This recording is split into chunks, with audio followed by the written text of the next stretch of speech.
Hey everyone, welcome back. So, in the yesterday's video, we discussed the composition of air, we discussed the fractional distillation of air, then we discussed the uses of oxygen, which is fractionally distillized. तो उसकी uses क्या हैं? फिर हम लोग ने ATB experiment पढ़ा to check the percentage of oxygen in air, which was 21%. And then we discussed air pollution, which इसके अंदर carbon monoxide, nitrogen oxide, sulphur dioxide, unburned hydrocarbon, methane, ozone, इनके सोर्सेज पढ़े, इनके हार्मफुल इफेक्ट्स पढ़े, इनके prevention और removal पढ़े. आज हम बात करेंगे reduction of air pollution. Reduction of air pollution मतलब एयर पोल्यूशन को हम लोग रिड्यूस किस तरह कर सकते हैं. तो जो हम लोग ने ऊपर बात की थी ना प्रिवेंशन के अंदर, हम लोग सेम चीज़ें ही हैं, लेकिन इसके अंदर हम थोड़ी सी और हम लोग डिटेल्स पढ़ लेते हैं. ठीक है, थोड़ी सी और हम लोग डिटेल्स पढ़ लेते हैं. तो सबसे पहला हमारे पास है कैटेलिक कन्वर्टर्स, जो मैं कल भी आप लोगों को डिस्कस कर था. मैंने कल थोड़ी सी ब्रीफ इंफॉर्मेशन दी थी कि कैटेलिक कन्वर्टर्स होता क्या है. बेसिकली कैटेलिक कन्वर्टर्स का सबसे पहला काम क्या है. कैटेलिक कन्वर्टर्स, कैटेलिटिक कन्वर्टर्स, एंड ये बेसिकली जो हमारे पास महंगी गाड़ियाँ होती हैं ना, जो लग्जरी गाड़ियाँ होती है, उसके अंदर यूज होती है, बिकॉज इट्स वेरी एक्सपेंसिव. हम आम गाड़ियों में यूज नहीं करते. होता क्या है, it is fitted it is fitted in vehicles, और वो क्या करते हैं, all the pollutants, all the harmful gases, मतलब करता क्या है, unburned hydrocarbon plus harmful gases को लेता है, और उसको हार्मलेस कंपाउंड्स के अंदर कन्वर्ट कर देता है. ठीक है, तो it is very good for our atmosphere and it is a very major contributor to reduction in air pollution. लेकिन द थिंग इज जहाँ पे हम लोग के फायदे हैं, उधर हमारे पास नुकसान भी है कि it is very expensive. Expensive क्यों होता है? वो इसलिए होता है कि इसके अंदर it is coated with catalyst as platinum and rhodium, और प्लेटिनम और रोडियम इज वेरी एक्सपेंसिव. तभी हम लोग इसका यूज आम एंड नॉर्मली हम लोग नहीं कर सकते. तो बेसिकली कुछ इस तरह की चीज होती है कि ये हमारे पास एक मशीन टाइप की स्ट्रक्चर होता है, जिसके अंदर ये हनी कॉम्ब स्ट्रक्चर होते हैं. हनी कॉम्ब स्ट्रक्चर का मतलब क्यों हम लोग ने रखा है, to increase the surface area. और ये जो हनी कॉम्ब स्ट्रक्चर जो चीज है ना, it is coated, Honey comb is coated with rhodium and platinum.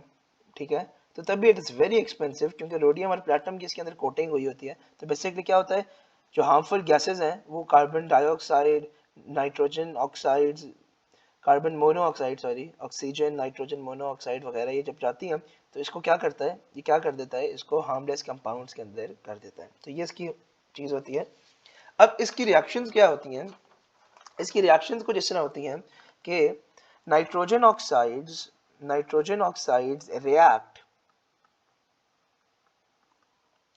react with carbon monoxide in the presence of rhodium and platinum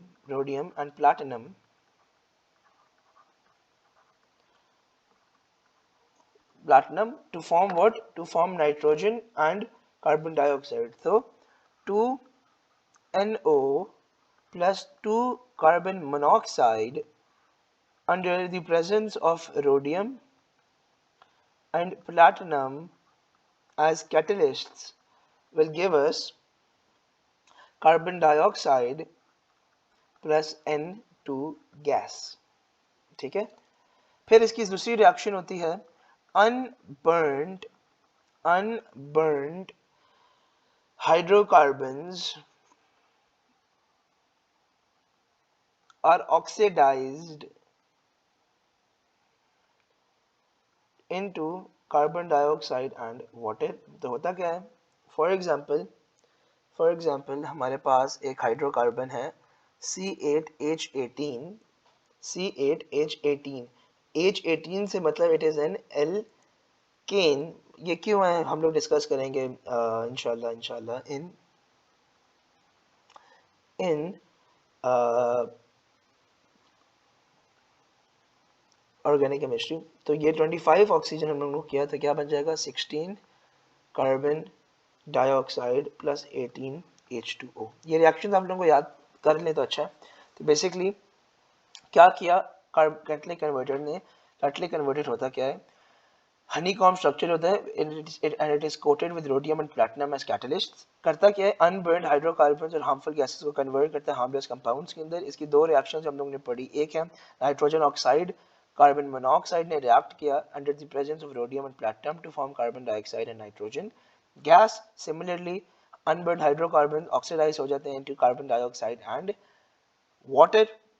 ठीक है जी। नाउ इसके क्या कहते हैं, अब हम लोग ने रिड्यूसिंग एयर पोल्यूशन के अंदर हम लोग इसका डिस्कशन कर रहे हैं कि हम लोग ऐसी क्या क्या चीजें कर सकते हैं जिससे रिड्यूस कर सकते हैं, और पहले कौन सी इफेक्ट आ रहा है उस पे, उस इफेक्ट को हम लोग डिस्कस करते हैं और फिर हम उसकी रिडक्शन में डिस्कस करते हैं। ठीक है, हम सबसे पहले आप कहते हैं कि we can use cleaner fuels to prevent air pollution using cleaner fuels. तो यूजिंग क्लीनर फ्यूल्स के अंदर हम लोग क्या करते हैं, हम लोग ने क्या करना है कि using fuels with low sulfur content and changing to natural gas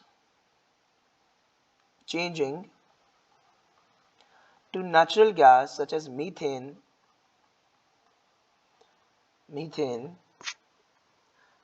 which burns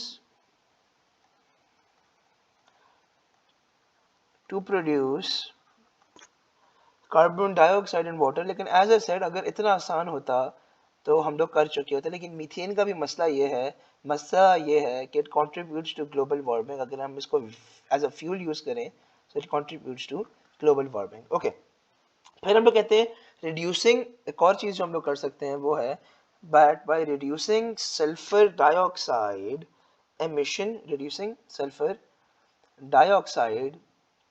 emission in power station. तो उसके लिए हम लोग क्या क्या स्टेप्स कर सकते हैं, तो हम सबसे पहले क्या करते हैं कि द फ्लू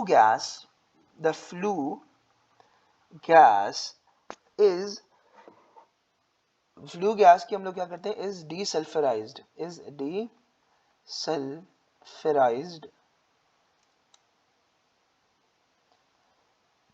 फ्लू गैस। अच्छा होती क्या है फ्लू गैस, ये है that it is a gas existing to the atmosphere via flue, which is a pipe or channel for conveying exhaust gases from a fireplace, oven, furnace, boiler or steam generator। तो basically जो आप लोग देखते नहीं है, जो industry के बाद इस तरह की चीज होती है जिसके अंदर से गैसेस रिलीज हो रही होती हैं, तो उसको हम लोग कहते हैं फ्लू गैस। ठीक है, सो फ्लू गैस इज डीसल्फराइज्ड मतलब removing sulfur dioxide and nitrogen oxides from waste gases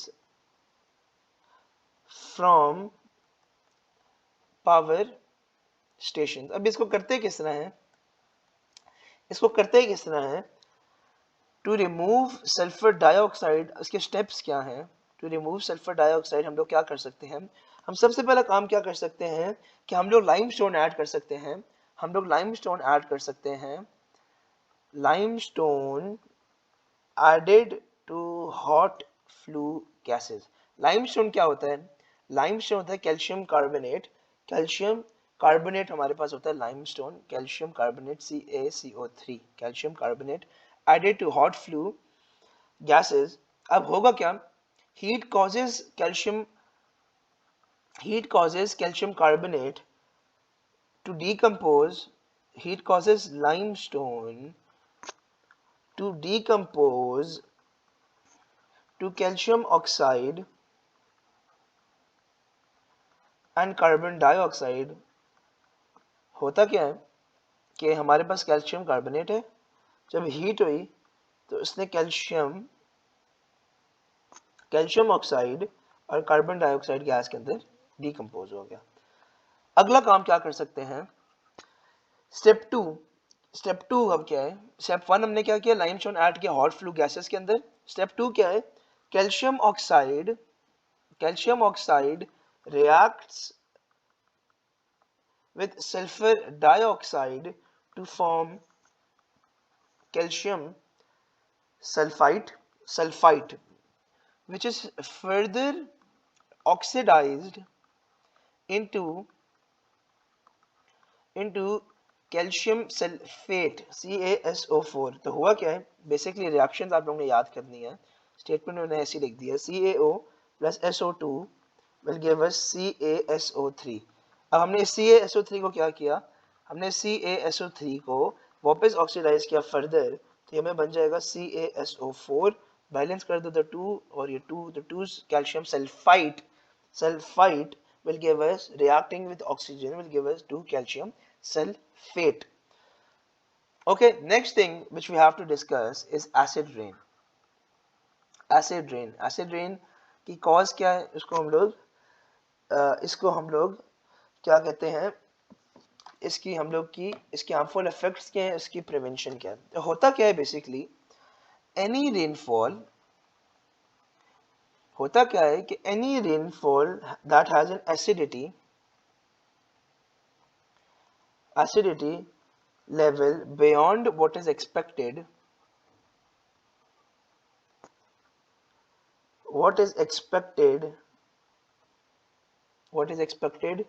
in non polluted rainfall। तो ये हमारे पास एसिड होती है, मतलब कि जिसकी pH is less than 5, तो अगर वो हुआ तो मतलब एसिड रेन है, ठीक है। तो हमने कहा acid rain is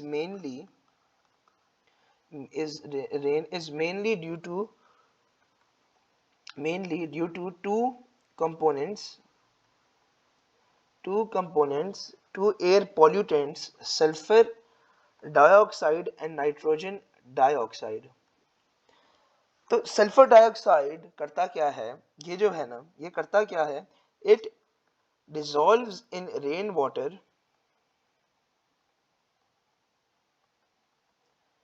to form sulfurous acid, and which is further oxidized into sulfuric acid,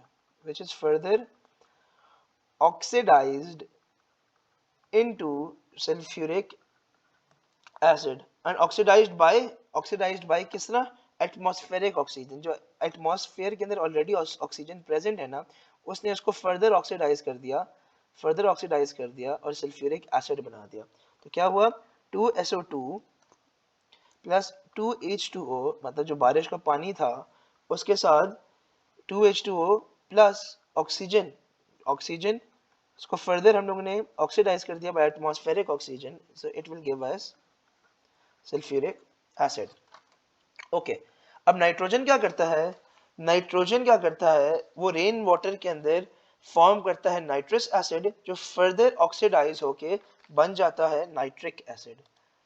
तो नाइट्रोजन क्या करता है, नाइट्रोजन डाइऑक्साइड क्या करता है, वो डिसॉल्व होता है in rain to form nitrous acid, ठीक है। अब नाइट्रस एसिड का क्या होता है, nitrous acid is oxidised by atmospheric oxygen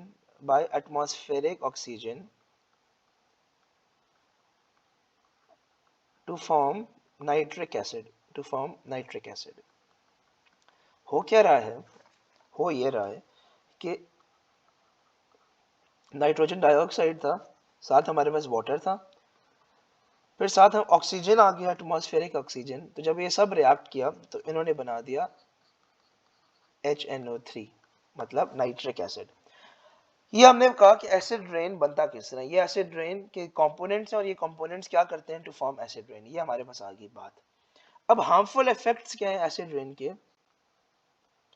harmful effects, the adverse effects of acid rain क्या है? सबसे पहला, makes soil more acidic. Soil more acidic. Many plants do not grow well in acidic soil. In acidic soil. Second effect, it corrodes या destroy structures of stone,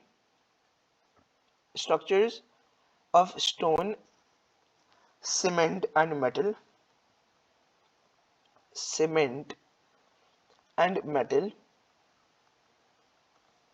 and it removes important nutrients, ये आपको याद होनी चाहिए इसकी चीजें, removes important nutrients from the soil, preventing healthy growth. अच्छा, अब इसका हल क्या है? इसका हल क्या है कि हम सबसे पहले लाइमस्टोन यूज करते हैं, कैल्शियम कार्बोनेट, जो न्यूट्रलाइज कर देगा rain water from acid rain. तो सबसे पहला प्रिवेंशन क्या है?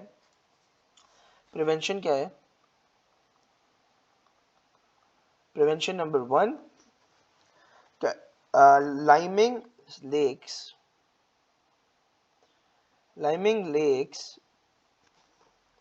and soil to neutralize the rainwater from acid rain. Lakes में क्यों डालते हैं? कि एक्वेटिक लाइफ को भी डेंजर होता है, इससे एक्वेटिक लाइफ को भी डेंजर होता है फ्रॉम एसिड रेन। और सेकंड क्या हम लोग कर सकते हैं? कैटालिटिक कन्वर्टर्स यूज कर सकते हैं, जो कि क्या करता है? ऑक्साइड्स ऑफ नाइट्रोजन को कन्वर्ट करता है इनटू हार्मलेस गैसेस। ओके जी।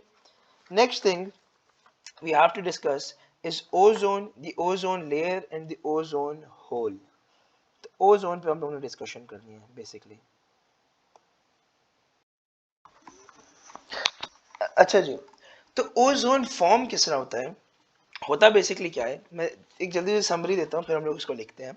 होता क्या है कि हमारे पास O2 जो है ना, O2 वो बन जाता है O, it becomes O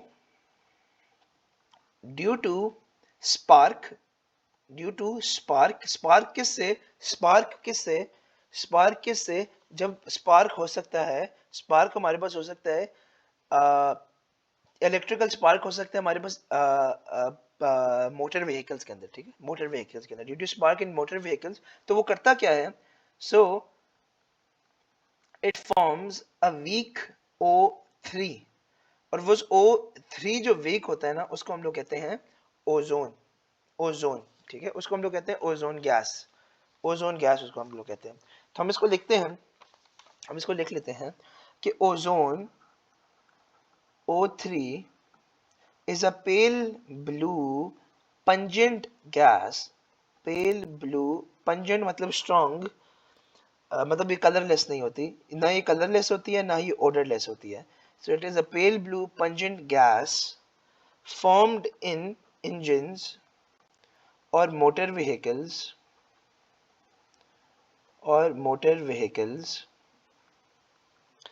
when an electric spark passes through them. When an electrical spark passes through O2 in air, सही है? या तो ये photochemical reaction between oxygen molecules and oxygen in the lower atmospheric layer. तो होता क्या है, कुछ इस तरह की रिएक्शन होती है जो मैंने आपको कहा, O2 becomes O due to spark, so it forms a weak O3। तो होता क्या है, O2 होता है, साथ एक वीक ऑक्सीजन होता है, सो ये फॉर्म करता है, और ये पता क्या होती है, ये रिवर्सिबल रिएक्शन होता है, और ये हमें बन जाता है O3 गैस, जो हमारे पास होती है ozone. It is pale blue pungent gas. Ozone करता क्या है? Ozone has surrounded the earth about 40 to 45 kilometers above the ground और वो करता क्या है, it absorbing the UV and sunlight, UV from the sun, UV means ultraviolet rays from the sun and preventing it from reaching the ground. तो basically earth के ऊपर एक ozone layer form हुई होती है, हम सबको ये पता है। तो वो करती क्या है, बेसिकली वो सन से जितनी यूवी लाइट्स होती है ना, वो एब्जॉर्ब कर देते हैं और वो प्रिवेंट करता है it from reaching the ground.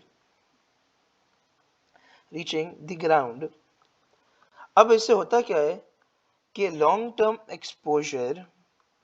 Term exposure to UV radiation may cause skin cancer. ये हम लोग फिजिक्स में भी पढ़ते हैं कि may cause स्किन कैंसर, और वो खास तौर पे एनिमल्स और प्लांट्स के अंदर होता है। In animals and it damages plants, plants को डैमेज हो जाता है जब बहुत ही यूवी रेडिएशन पड़ती है ना। और ये यूवी पता है, जब हम लोग सूरज को देखते हैं ना, जो हमें ब्लाइंडनेस ही फील होती है, वो भी यूवी की वजह से होती है। अच्छा, अब इससे होता क्या है, अब ओजोन की डिप्लीशन से ना एक और चीज निकलती है, हम कहते हैं क्लोरोफ्लोरोकार्बन्स। हम इसको क्या कहते हैं, ये इसी का ही पार्ट होता है, क्लोरोफ्लोरोकार्बन्स। ये होता है CFC, इसको कहते हैं CFC। और इसकी एक सेफर जो होती है उसको हम कहते हैं हाइड्रोक्लोरोफ्लोरो कार्बन्स। हम लोग इसको पढ़ते हैं सब कुछ, CFCs इसको हम कहते हैं। तो CFCs क्या करते हैं, नाम से पता चल रहा है, it contains chlorine, carbon, fluorine and chlorine. ठीक है। अच्छा, जो CFCs हैं they are fairly unreactive but remain in the atmosphere for a long time,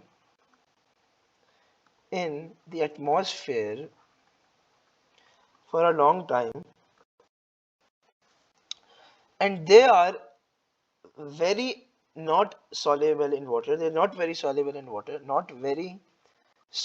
water, and इसका मसला क्या है कि it cannot be removed by rain from atmosphere। तो तभी ये काफी टाइम तक एटमॉस्फेयर के अंदर रहता है, CFC, क्लोरोफ्लोरोकार्बन्स। ठीक है। अब इससे होता क्या है, कि CFCs मतलब chlorofluorocarbons can form free radicals when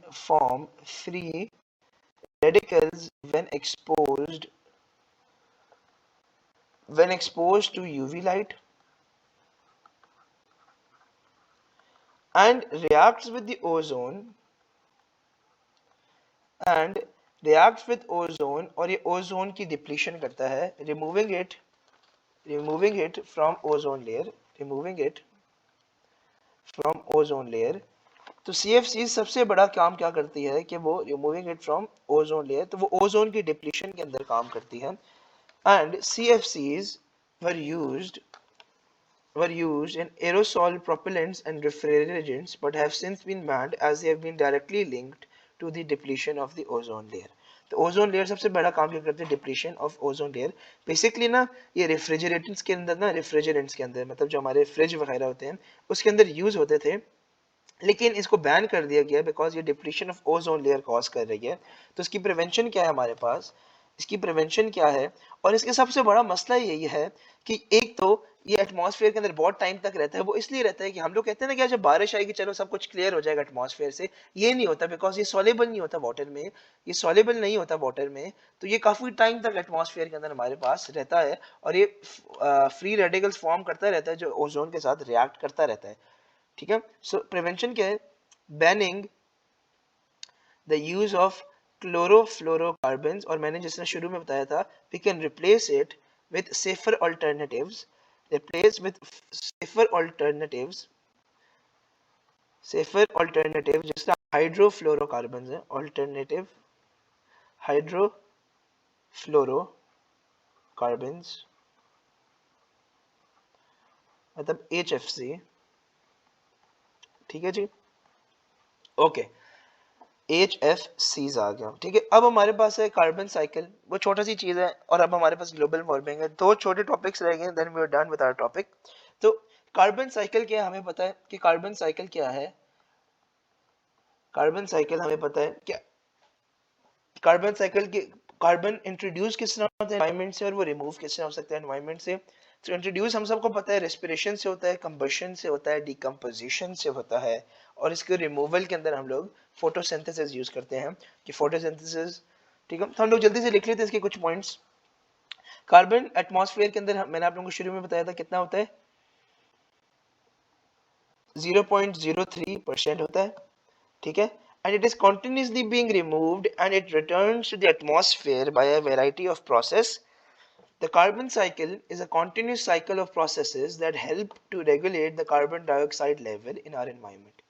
So the carbon cycle is a continuous process that help to regulate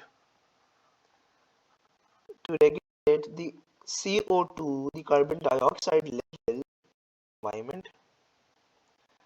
तो ऐसे कौन से प्रोसेसेस हैं जो इंट्रोड्यूस करता है environment, introducing carbon dioxide to environment, वो कौन से हैं हमें पता है। जब हम बर्निंग ऑफ फ्यूल करते हैं, सबसे पहला कंबशन, कंबशन हमें पता है क्या है, हमने फ्यूल को ऑक्सीजन के साथ रिएक्ट कराया तो हमें, ठीक है, कंबशन। फिर है हमारे पास रेस्पिरेशन, फिर है हमारे पास, ये 2 लग रहा है, इसको 1 करना है, सॉरी, ये 1 है, ये हमारे पास 2 है। फिर हमारे पास रेस्पिरेशन, लिविंग ऑर्गेनिजम्स में होता क्या है, ग्लूकोज ब्रेक डाउन होता है, ग्लूकोज ब्रेक डाउन है, C6H12O6 है, वो क्या बन जाता है जब हम उसको ऑक्सीजन के साथ रिएक्ट कराते हैं, 6O2 6 carbon dioxide and 6 water, ठीक है। एंड थर्ड होती है हमारे पास डीकम्पोजिशन, डीकम्पोजिशन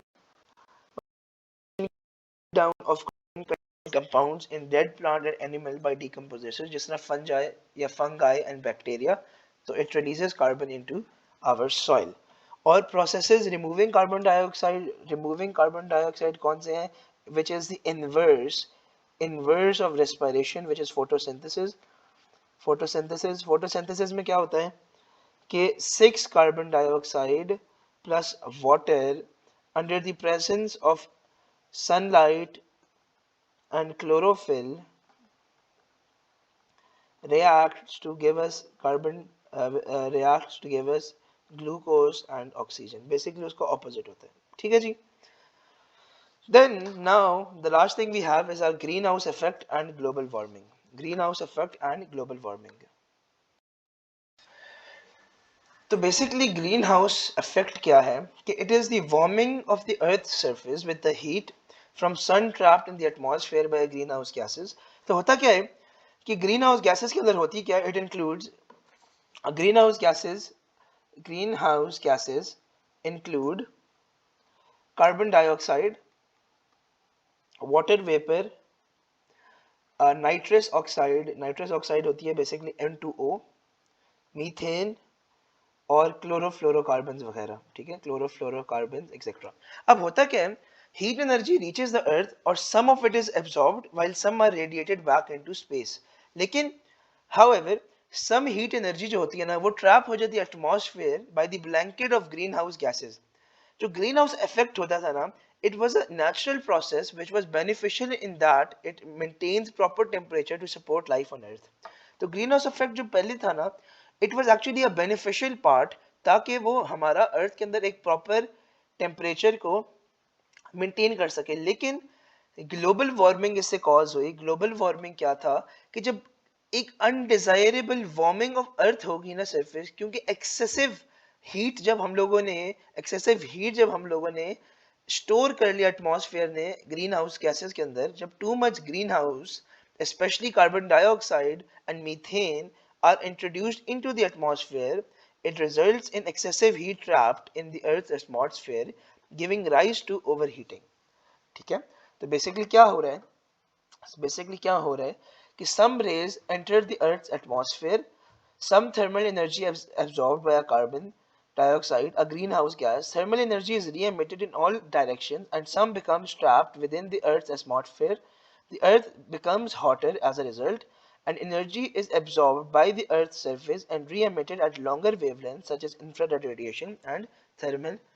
तो बेसिकली होता क्या है, स्ट्रॉन्ग रेज हमारे पास सन से आती हैं और most weekend raise can not escape from out of green house gas. ठीक है, और ये रहा होता है।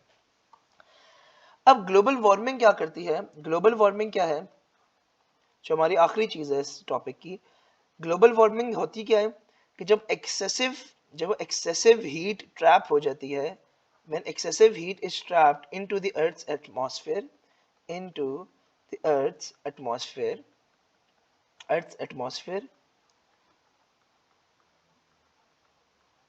especially carbon dioxide and methane. So होता क्या है consequently giving rise to overheating, और इससे हमारे पास इफेक्ट क्या पड़ रहा है, इसके अंदर हमारा इफेक्ट क्या पड़ रहा है कि number 1, increase in global temperature, मतलब के इंक्रीज इन ग्लोबल टेम्परेचर मतलब ड्राउट्स मतलब long time period without any rain, droughts हो रहे हैं। ठीक है, फिर due to global warming ice melt हो रही है, तो melting of ice at polar ice caps, फिर हमारे पास काफी ऐसी लैंड सिंक हो रही है अंदर। ठीक है, तो increase in the ocean level, फिर increase in the ocean level जिससे excessive amount of floods and heavy rains होती हैं। और होता क्या है, फ्लड्स की वजह से क्या होता है, फ्लड क्या करता है, वो सारी जो न्यूट्रिशंस होती है ना वो वॉश अवे कर देता है, जो फर्टाइल टॉप सॉइल होती है उसको वॉश अवे कर देता है, तो leaving little to none soil with little to none nutrients. तो ये हमारे पास जी एयर एंड एटमॉस्फेयर का चैप्टर फिनिश होता है। इसके अंदर हम लोगों ने बहुत सारी चीज़ें डिस्कस की basically, but as I told you in the starting as well, it is mainly memorisation. ठीक है, तो this is it for my side. इंशाल्लाह ताला हमारे पास कुछ टॉपिक्स रह गए हैं, then we will start organic, हमारी केमिस्ट्री ख़त्म हो जाएगी, and then we will start with yearly papers as well, लेकिन उसके साथ साथ we will get into physics and computer science as well.